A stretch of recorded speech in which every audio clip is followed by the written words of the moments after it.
As I mentioned last class, there are three major questions that will determine how this war is fought, what this war will end up looking like, and how the world will change.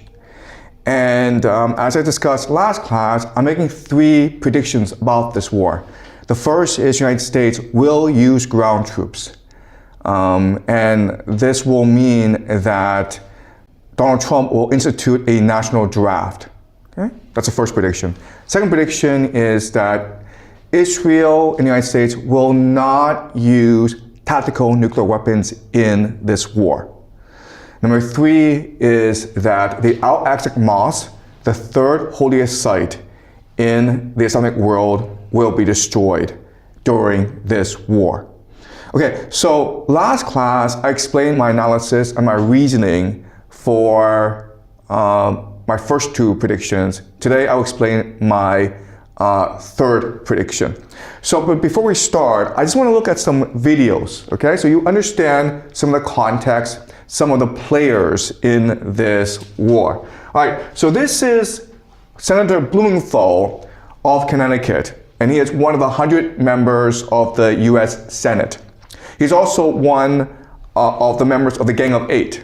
Now, when you are fighting a war, the White House has responsibility to report its objectives, its purpose, how the war is progressing to 8 members of Congress in a confidential setting, okay?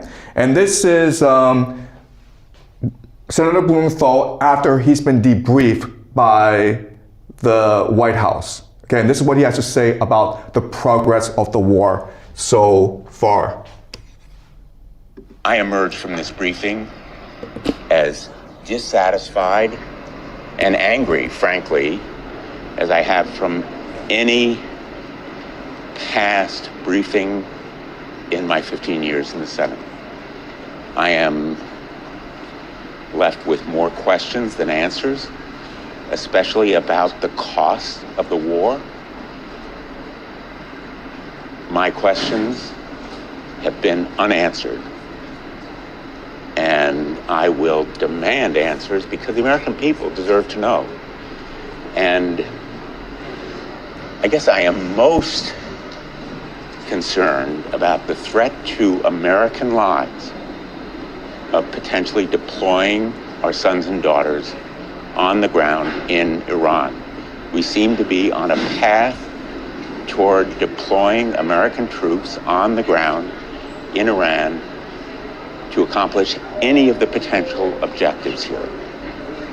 And there is also, as disturbingly as anything else, the specter of active Russian aid to Iran, putting in danger American lives. All right, so three things to take away from his talk with reporters, okay? The first thing is the administration, Donald Trump, the White House, has not articulated a budget. How much will this war cost? Which means that this is an open-ended war. We don't know when this war will end, and so we don't know what the commitment is, and so we don't know how much this war will cost, okay? That's the first point he makes. The second point he makes is we are on a path towards the deployment of ground troops in Iran, okay? And that basically means a national draft. And the third thing that's crucial is he says that they know for a fact that Russia is already involved in this war, aiding Iran. Okay? So that's the three main takeaways from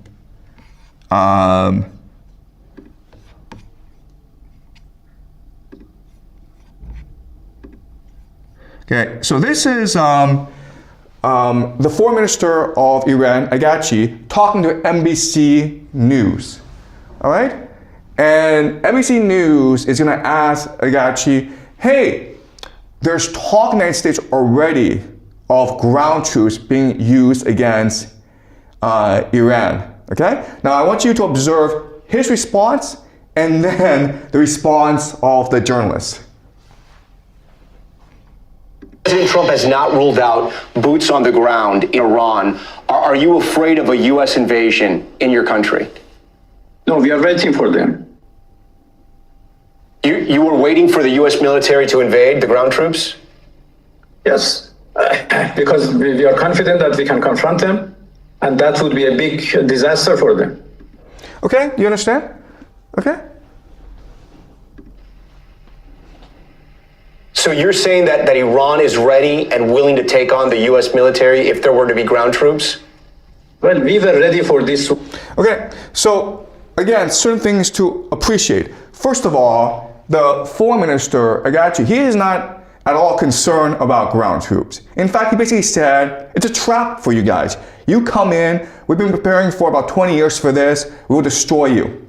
Another thing that you will notice is the journalist is completely surprised by the answer. He's shocked into silence. He has to ask again, wait, are you saying you're ready for ground troops?